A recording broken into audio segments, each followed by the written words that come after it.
بێدەنگی کوردستان لە خۆپیشاندانەکان لە ئێران استراتژی یان تاکتیک سڵاوتان لەبێت و بەخێر بێن بۆ بەرنامەی ڕۆژاف.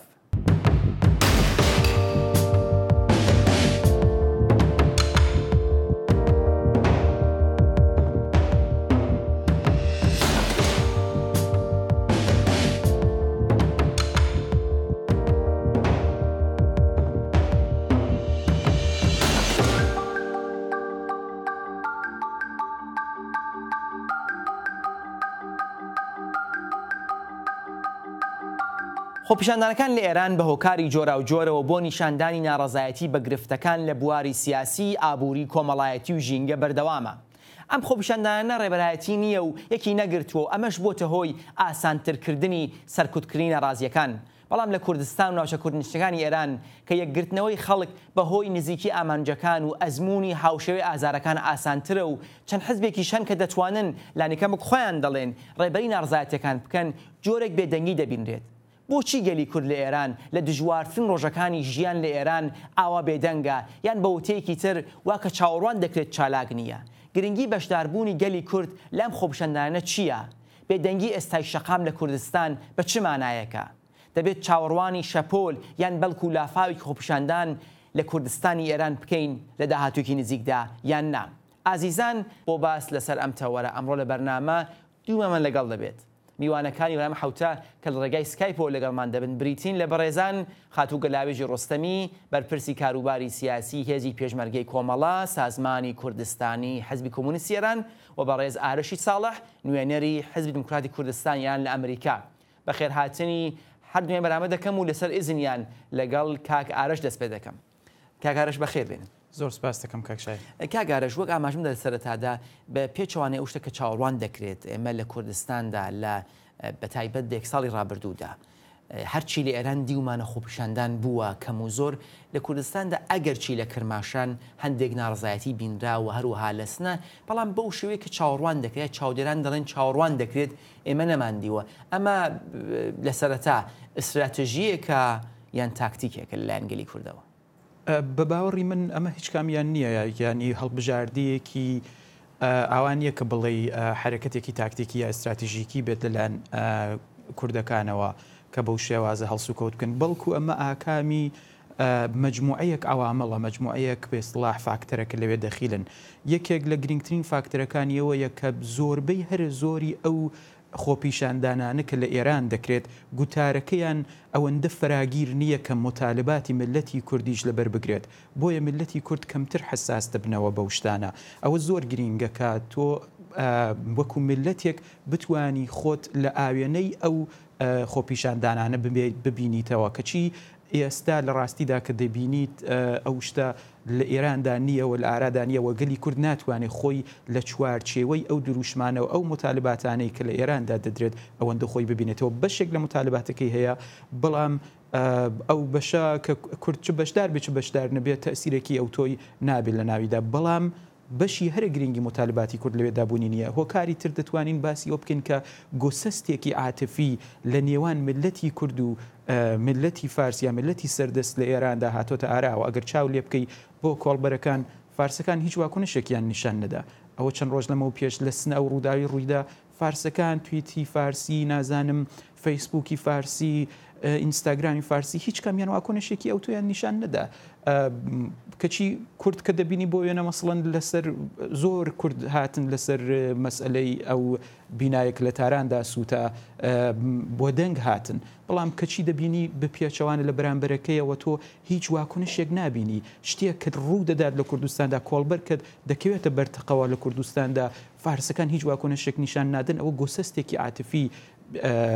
یانی دەواخە دەردەخات. ئەو گۆسەستە عاتفی خۆی لەوێدا مانیفەست دەکات، خۆی لەوێ تەجەسم پەیدا دەکات کە ئەو دوو ملەتە ئیتر چارەنووسی سیاسی خۆیان گرێدراوی یەک نابینن. ئیتر و دوو ملەتاوان نییە کە ببینن ئەگەر گۆڕانێک لە ئێراندا هاتە ئاراوە ئێلزامن بە نەفعی هەردوو لامان بێت، بەڵکو بە پێشەوانە ئێمڕۆ زیاتر لە هەر کاتێک ئەو نیگرانیە لە ناو دڵی ملەتی کووردا هەیە کە ئەگەر گۆڕانێک لە داهاتووی ئێراندا بێتە ئاراوە ئێمە بەو وەزعیەتەی ئۆپۆزیسیۆنی ئێرانیەوە کە هیچ گرنگیەک بۆ ئێمە نادا، بەو وەزعیەتی شەقامی فارسیەوە کە هیچ گرنگیەک بە ئێمە نەدا، ئێمە بارودۆخمان داخۆم چی لێبێت؟ بۆیە ئەو پرسیارانە، ئەو گۆسەستە عاتفیە، ئەو نەبوونی مەشمولیەتە کە بێستڵاح ڕایپەوانەکان و تەزاوراتەکان لە ئێراندا هەیەە دەبێتە هۆیەوە کە کورد علاقەیەکی ئەو تۆی نەبێ بە بەشداریکردن مۆزافن بەرەوەی کە کورد بەڕاستی لە ماوەی چەند ساڵی ڕابردوو لە ماوەی چواردەهە تەنانەت لە ماوەی یەک قەرنی ڕابردوودا بە شێوەیەکی زۆر سیستەماتیک سەرکوت کراوە ئەو ئیمکانانەی لێ زەوت کراوە کە بتوانێت حرەکەتێکی مەدەنی ئەو بەو شێوە بەهێزە لە ناو خۆیدا شکل بدات بۆیە ئەم مەجموعەوە لەگەڵ ئەوەی کە دەفەرمونون کورد بەهۆی با بڵین ئەوەی کە خۆی لەو شعارنا نادۆزێتە دروشمەکان دروشمی ئەو نییە خواستەکانی ئەو نوێنەرایەتی ناکات بەشداری ناکات پرسەکە ئەوەیە کە ئەگەر کورگەیەکی دی بە ئامانجەکانی خۆی بگا ڕەنگە ئێستا باشترین و گونجاوترین کات بێت چون هەر سەر هەڵدانێ هەر خوبشەندانی لە کوردستانی ئێراندا دەتوانێت خوبشەندانی تی بە شوێندا بێت بە دروشمی جیاوازەوە ڕەنگە لە ناوچەکانی تر یعنی جگە لە جیاوازی وەک ئێوەدان عاتفی و معرفی لە بابەتەکەدا چالاکیێکی نابینرێ سەر بەخۆیان لە لایەنی کوردەکانەوە ئەزانی بە باوەڕی من کۆمەلگای سیاسی کوردستان چالاکیەکانی خۆی بە شێوازێکی تر تعریف دەکاتەوە بە تایبەتەوەی کە حیزبەکان حزوریان هەیە لە کوردستاندا تۆزێک چالاکیەکان ڕێکخراوترن چالاکی هایەکن کە لە چوارچێوەی قاڵپی خیزش هایەکی خیابانی کوردخایەندا خۆیان نابینەوە بەڵکو لە چوارچێوەی جۆنبشیەکی درێژخایەن و بەرنامە ڕیزی شۆدە و بێستڵاح ئستراتیژیداردا خۆیان دەبینەوە کە ئامانجێکی درێژخایەنی لە بێستڵاح داهاتوودا بەدوایان دەچن بەڵام ئەوەی کە جناب دەفەرمووی کە ئایا مەودایەکی باشەیە ئەستە بۆ ئەوەی کە کوردەکان بڕۆنە پێشەوە لە ڕاستیدا هێشتا ئەو خۆپیشاندانانە ئەوەندە قائم بە ذاتی خۆیان نین کە ئێمە بتوانین بێستڵاح لەسەرەوانە حەسێ بکەین کە دەبنە هۆی پێکێنانی خەلەیەک لە دەسەڵاتی حکوومەتی مرکزیدا بەڵام ئەگەر سەردەمێک ئەو شتە بگاتەوە ئاستە بە دڵنیایەوە کوردستانی شتێکەڵ بە شتەکە دەبێت وە ئەوێ خۆی بێسڵاح گڵێمی خۆی وەکو هینەکە دەڵێت لەو ئاوە بکێشێتەوە بۆیە ئەو بابەتە بە باوەڕی من گرینگە زۆر سپاس بەخۆشیەوە توانیمانە لەگەڵ خات و گەلاوێژ ڕستەمی پێوەند بگرین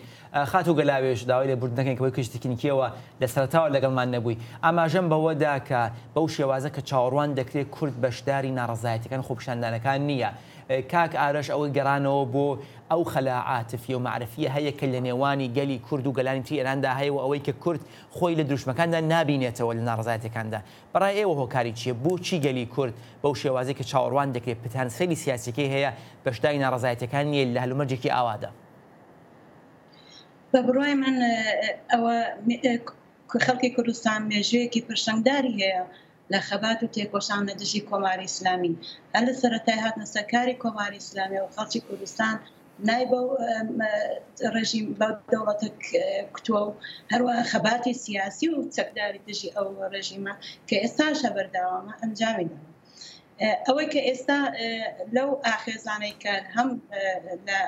ساڵی ڕابردووە هەم لە مانگی ڕابردووە دەستی پێکرد بە شێوەی زۆر بەرچاو خەڵکی کوردستان نەیتوانیوە بەو زۆرەی کە دەبێت یعنی دەنگی خۆی تێکەڵا و دەنگی احترازی خەڵکی ئێران بکە چەند هۆکاری هەیە من پێم وایە هۆکارەکەی ئەوەیە کە ئەم ئاخێزە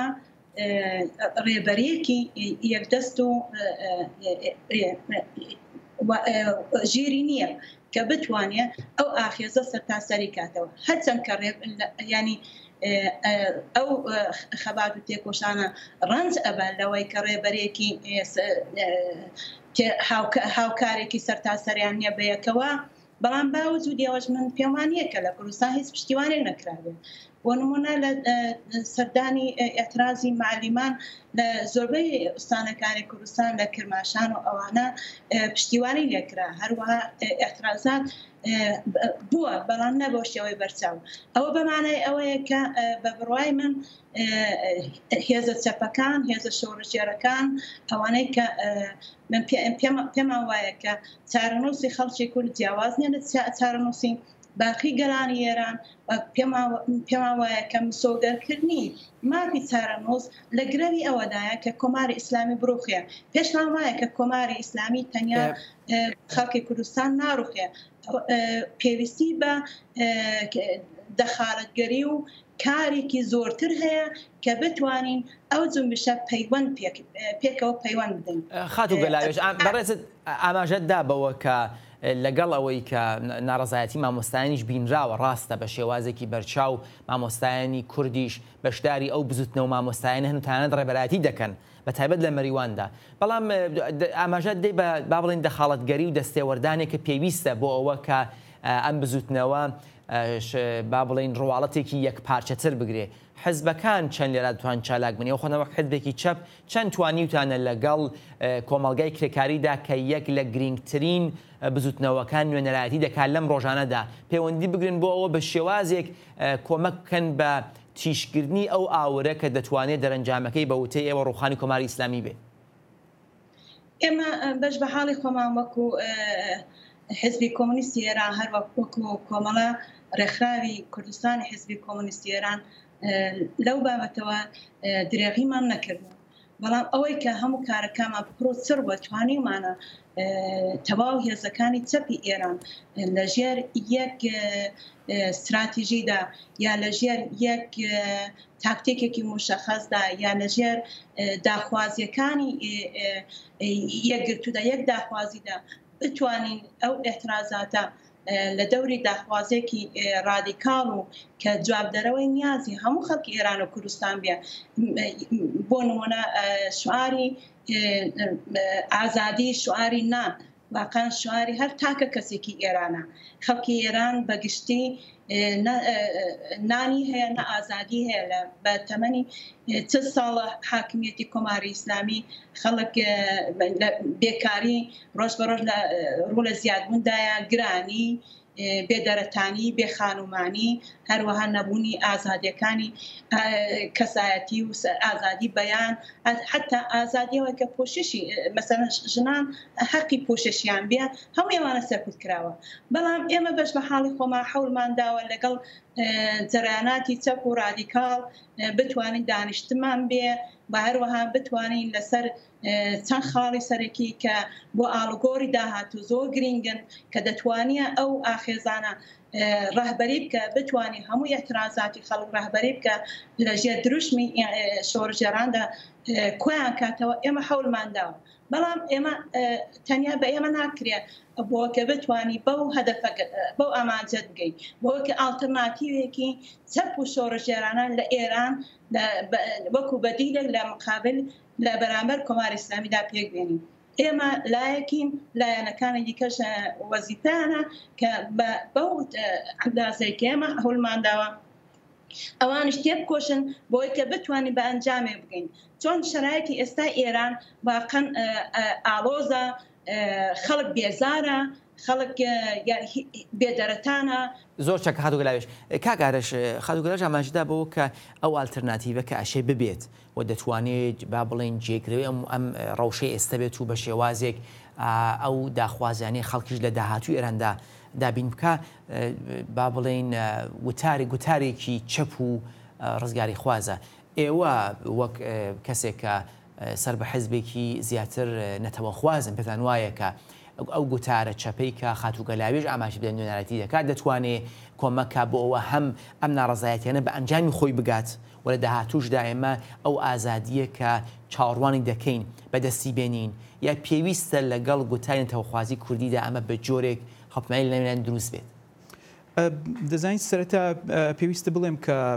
ئێمە وەکو حیزب دموکراتی کوردستان ئیران ئەدعایەوەمان هەیە کە ئەوە ئێمەین کە نوێنەرایەتی چەپێکی دموکراتیک دەکەین لە کوردستان و ئەوە ئێمەین کە خانشێکی دموکراتیکمان ئەسڵەن لە ئەندیشەی چەپ لە ئێراندا بەگشتیێرە ئەداوە بۆیە دیارە ئێمە سیاسەتەکانمان بەنسبەت مەسئلەی کوردەوە سیاسەتێکە کە نەتەوەیە نەو بەو مانایەکە ناسیۆنالیزمێکی خاوە بەڵکو بەو واتایە کە ئێمە بەرژەوەندی نەتەوەیی لە پێش هەموو باسەکانی تردادنین بەڵام مەسئلەیەک لێرەدا هەیە ئەوەیە کە هەر بەو شێوازەکە هەر ئەو شتێک کە خاتوگەلاوێژ ئاماژەی پێدا ئەوەیە کە ئەوەی کە دەفەرمێت کە ئێمە هەوڵماندا بەڵام سەرکەوتو نەبووین یا پێویستی بەوەیە کە جریانەکانی تریش بەشدار بن ئەوە ڕاستە ئەو بەو ماناییە کە لە ڕاستیدا هەندێک واقعیات لە کۆمەلگای ئێراندا هەیە جیاوازیهایەکی قوڵ لە نێوان کۆمەلگای کوردستان و کۆمەلگای فارسدا هەیە کە ئەو جیاوازیانە پێویستە ببینرێن و پێویستە دانیان پێ بدرێت ئێمە ئەو جیاوازیانە دەبینین ئەو بەسڵاح ئۆپۆزیسیۆنی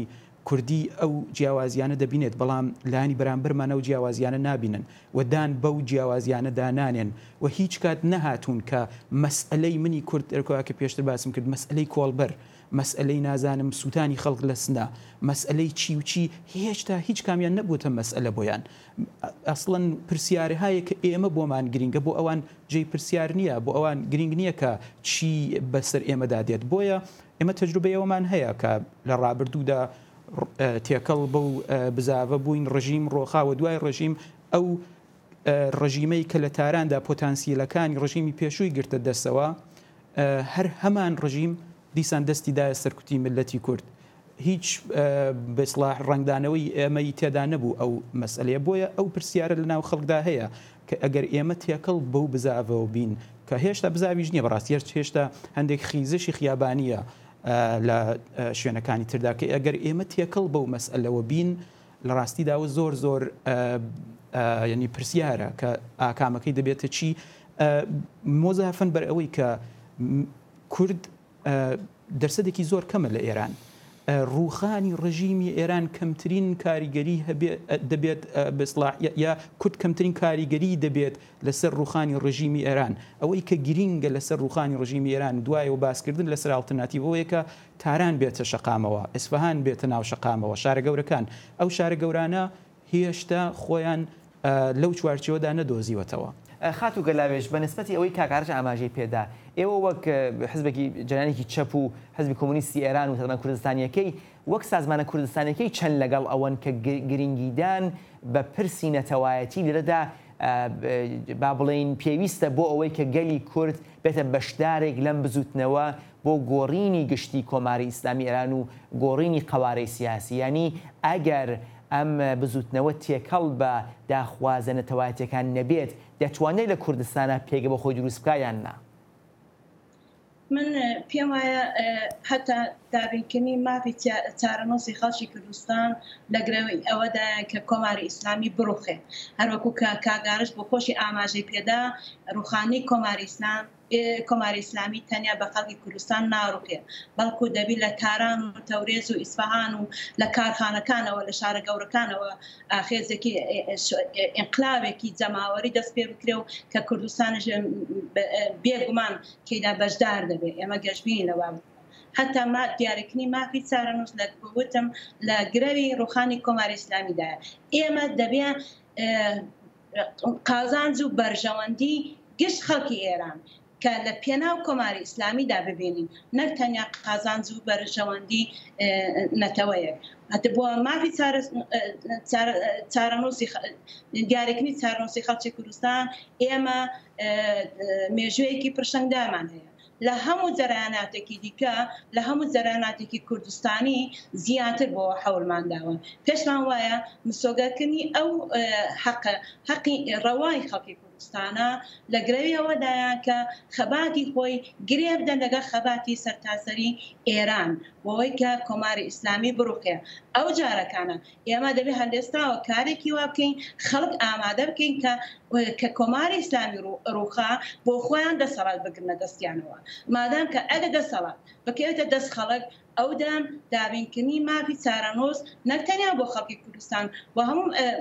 میلەتەکانی دیکەشە کوردستان و بلوچستان بەکو شۆنەکان ئازەربایجان دەتوانن بۆ خۆیان چارەنووسی خۆیان دیاری بکەن ئەو وەختیش دەتوانن تەسین بگرن ئەم مانەوەیان دەگەت دەوڵەتی مەرکەزی کە دەوڵەتێکی دموکراتیکە کە پاش کۆماری ئیسلامی پێک هاتووە بە ئەوش لە ئەسەر ئینقلابێکی جەماوەریدا نەکەوەی لەسەر کەوتە ئەو کودەتا و دەستدرێژی وڵاتێکی دەرەکیدا ئەو کاتە میلەتەکان خەڵکی کوردستانیش ئەجملا دەتوانێت بۆ خۆی بڕیار بدەن کە مانەوەی لەگەڵ چوارچەوەی ئێراندا بە قازانج و بەرژەوەندا یاوەکە جیابێتەوە خاتۆ گەلاوێش هەر لێرەدا ببوورە زۆر بە کورتی تکایە لێرەدا نکتەیەک لێرەدا هەیە پرسیارێکی گرنگ پێم وایە لەدا ئەویشەوەیە کە کاک ئارەش ئاماژەی بەوەدا کە یەک لە گرفتەکان ئەوەیە کە ئەو شعارانەیەک ناگرێتەوە ئەوە چۆن دەتوان وەک جریانێکی چەپ و کۆمۆنیست مارکسیست با بڵێن ئەو خواستانەی گەلی کورد بگوازنەوە نا ئەو شعارە بدروشمە گشتیانە کە بە شێوازێ ئەو بزوتنەوە گشتیە پێک بێت یعنی کاتێکە خۆپیشاندەران ناڕازیەکان لە تاران و ئیسفەهان و شیراز و ئەهواز و مازەندەران نیگەرانی ئەوەن کە کورد نەکات جیا بێتەوە لە ئێرانێکی داهاتووی ئازاددا چۆن دەتوان بۆ قەناعەتی بگەێنن کە جیابوونەوەی ئەو پرسی ئێستانی ئێستا بێک و هاوکاریکردن پرسی لەواقع ئاساسیە بە بڕۆیمە هەروەکو پێشترش ئاماژەم پێکرد ئێستا یەکێک لە سەرەتاییترین خاستی تەواو خەڵکی ئێران بە کوردستانیشیەوە مەسەلەی نان و ئازادیە ئەگەر خەڵک نانی هەبێ و ئازادی هەبێ ئەو وەختە دەتوانێت بۆ سۆگەرکردنی مافە تایبەتەکانی خۆی تێبکۆشێ ئەگەر ئازادی نەبێ ناتوانانی بەرابەری هەبێ ئێمە بۆ ئەو ئازادی دەستێنانی نان و ئازادی بۆ ئەوش لە ڕوخانی کۆماری ئیسلامیدایە بە تەنیا بە خەڵکی کوردستان ناکرێن ئێمە هیچ ڕێگایەکی دیکەمانە غیرە زەوەی کە شۆڕشی هەخوازانەی گەلی کوردستان گرێ بدەین لەگەڵ شۆڕشی جەماوەری خەڵکی چەساوی ئێران لە هەموو چارچەوەی ئێراندا بە هەرەمە بەمە لای کاک ئارەش خاتوگەلاوێش کاک ئارەش بۆ ئەو گرێدانە ئێوە چەند وەک جریانێکی کوردی پێتان وایە کە پێویستە گەلی کورد و حیزبە کوردستانیەکان لە دروشمەکان و لە بەرنامەکان لە پەیوەندیەکانە هەوڵ بدەن ئەو نیگەرانیە کەم بکەنەوە یعنی ئەگەر ئەو نیگەرانیە چ ڕەوا بێت چ ناڕەوا بێت بە نسبەتی ئەوەی کە گەلی کورد بیەوێ قەوارەی سیاسەر بەخۆی دروست بکە بۆ گەشتن بەو ئامانجە چەند ئامادەن کە بە شێوازێک هەوڵ بدەن ئەوان بە قەناعەت بگەین ئەگەر ئەوان ئامادەنین دروشمەکانیان جۆرەی بێت کە خواستەکانی ئێوەش بگرێتەوە ناوخۆی ئەزانی یەک دانە جیاوازی هەیە لە نێوان ئاراستەکەی کە من باسی دەکەمەوە ئاراستەیەکە گەلاوێشخان باسی لێوە دەکات ئەو جیاوازیەش ئەوەیە کە لە ڕاستی دایمە پێمان وایە کە پێش لە هەر شتێک ئێمە پێویستیمان بە بزاوێکی سربەخۆی بەهێز لە ناو ڕۆژهەڵاتی کوردستاندا هەیە کە لە هەر حاڵەتێکدا بتوانێت ڕۆژهەڵاتی کوردستان بکات بە وەزنیەکی بەهێز بکات بە هێزیەکی بکەر لە ناو معادلاتی سیاسی ئێراندا ئەو جیاوازیە لە چیەوە سەرچاوە دەگرێت لەوە سەرچاوە دەگرێت کە گۆڕینی ڕژیم ئیلزامن بم گەرانتیەوە ناکات کە ڕژیمێکی دموکراتیک لە داهاتوودا بێتە سەرکار هێزی زۆر هەن کە لە ئێراندا یا مناسباتی کۆمەڵایەتی ئەو پەیوەندیە کۆمەڵایەتیانە کە لە ئێراندا هەن بە باوەڕی من ڕێگە نادات کە بە ئاسانی دموکراسی لە ئێراندا سەقامگیر ببێت مزافن بەر ئەوەی کە بۆ وێنە کە گەلاوێشخان باس لە نان و ئازادی دەکات ئەساسن نان و ئازادی بە هیچ شێوازێک لەگەڵ گۆڕینی ڕژیمی ئێران ابتدا بساکن چارەسەر نابن و ئەساسن تعریفێک بۆ ئەوە چارەسەری مەسئلەی نان و مەسئلەی ئازادی ئێمە چ تعریفێک دەتوانین ئەرا ئەبدەین ئایا دەوڵەتی داهاتوو لەگەڵ کێشەی ئابووری ڕوبڕوو نابێتەوە کە دەکەوێتە خانەی نانەوە ئایا دەوڵەتی داهاتوو تەواوی ئازادیەکان دەپارێزێت هیچ گەرانتیەک بۆ ئەوە نییە و هیچ چوارچێوەیەکی تعریف شدن نییە کە بۆ ئێمە ئازادی چییە یا کێشەی نان لەکوێ چارەسەر دەبێت جیا لەوەش لە ڕاستیدا ئایا باسی عەدالەتی ئیجتیماعی چی بەسەردێت ئایا ئەوەی کە ملەتی کورد مهمترین دەغدغەیەتی لە حاڵی ئێستادا لە 40 ساڵی ڕابردوو لە یەک قەرنی ڕابردوودا مهمترین دەغدغەی ملەتی کورد بووە ئەویش بەحسی عەدالەتی ئیجتیماعی بەحسی وەکو گەلاوێشخان باسی لێوە کرد دابینکردنی مافی چارەنووسی خۆی ئەمانە بە هیچ شێوازێکین لە ڕاستیدا لەو چوارچێوەدا یەک ناگرنەوە بۆیە بە باوەڕی من ئێمە پێش لە هەر شتێک پێشەوەی کە بەرەو ئۆپۆزیسیۆنی غیری کوردی قسە بکەین پێویستە لەگەڵ خۆمان قسە بکەین بتوانین بزاوێکی بەهێز لە کوردستاندا دامەزرێنین سەرڕایەوە منی شەر موافقی گەلاوێشخانم کە حیزبە کوردستانیەکان ئەنی تەواوی هەوڵی خۆیان نەنداوە ئێستا چاولێکە لە سەتحی ئێراندا چەندین بەسڵاح ئێتلافی گرنگ بوونیان هەیە کە حیزبە کوردستانیەکان ئەندامیەوە ئێتلافە گرنگانن ئەنی تۆ چاولێکە بە باوەڕی من یەکێک لە گەرینگترین و فراگیرترین ئێتلافەکان کە لە ئەرسەی ئێراندا بوونی هەیە کۆنگرەی نەتەوەکان ایرانی فدراڵە کە حیزبە کوردیەکان ئەندامی ئەوێن بەڵام دەزانی ئەوە بە تەنیا خۆی مەسئلەکە چارەسەر ناکات لەبەرەوەی ئێمە تەنیا بەشێکین لە معادلەکە بەشێکی تر لە معادلەکە ئێمە کورد داواکانی کورد کە فەراترن بە باوەڕی من لە داوای نانوازادی قبول ناکات ئەوان پێیان خۆشە کە ئێمە تەنیا داواکارمان نانوازادی بێت بەڵام لە ڕاستیدا کورد دەگەر داوای تەنیا نانوازادی بواە خەباتەکەی زۆر زووتر لەمە تەواو دەبوو خاتو گەلاوێژ لەگەڵ ئەوەی کە بۆتان هەیە ئەگە وڵامێکتان هەیە بۆ ئەو نوکتانی کاگارژ ئاماژی پێدا حەز دەکەم شتە سەر ئەو باسش کە چەند چالاک بوون وەک حزبێکی چەپ و مارکسیست کە لەگەڵ جیهاناتی چری چەپدا لە ئێراندا پەیوەندی بگرن بۆ با بڵێن یەکخستنی ئەو چالاکیە پەرتەوازانەی کە نێو با بڵێن جەریانە کرێکارەکاندا هەیە. ئێمە دەبینین کرێکار لە شارێک لە تاران لە ئاهواز نازانم لە بوشێر لە کرماشان بەهۆی بێکاریەوە بەهۆی نەگرنی موچە و خۆپشاندان دەکات بەڵامانی یەک ناگرێت بتان وایە ئەمە دەگەڕێتەوە بۆ بەگشتی کێشەی گوتاری چەپ لە ئێراندا یان نا دەگەڕێتەوە بۆ ئەوە کە ئەساسەن ئەو کرێکارانە خواستی ئەوان لەگەڵ ئەو شتەی کە ئێوە تەفسیری دەکەن یەک ناگرێتەوە. من ئەوڵ وڵامێکم هەیە بۆ کارش کە وتی کارش لە سەرتاوە لەسەر جیاوازیەکانی مثل خەڵکی کوردستان لەگەڵ باقی خەڵکەکانی ئێراندا دەست بە پرۆگرام و بە قسەکانیەکە. من بە پێچەوانەوە من ئەوە کە ئێمە هاوچارەنووسی لەگەڵ باقی میلەتانی ئێران لەوە دەست پێەکەم. ئەمە کوردی وەکو میلەتی کورد بەڵە زمانی خۆمانەیە و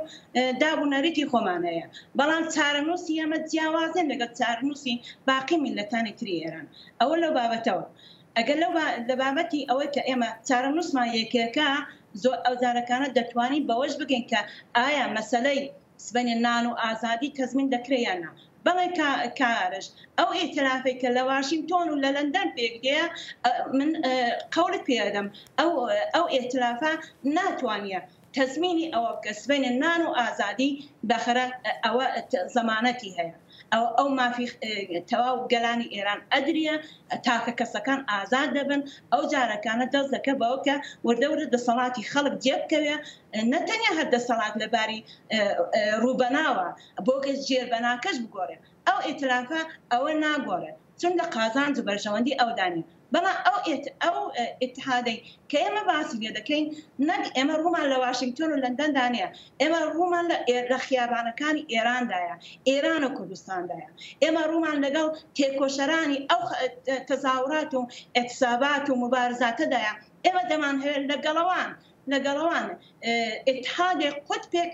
بێنین کە ئێمە بتوانین خاستێکی مشتەرەک لە تەواو ئێراندا مەسەلەی نان و ئازادی ئێستا ئاویشی پێزیاد بووە ئاو کە سەرەتاییترین کەرەسەی بژینی ئینسان و تەبیعەت و ئاژەڵ و هەموو شتێکە ئەوانە بگرینە دەستەوە بۆ ئەوە خەبات بکەین پشتیوانیان لێ بکەین ئەگەر خەبات خەڵکی خۆزستان هەڵدەستێتەوە ئێمە کە بتوانین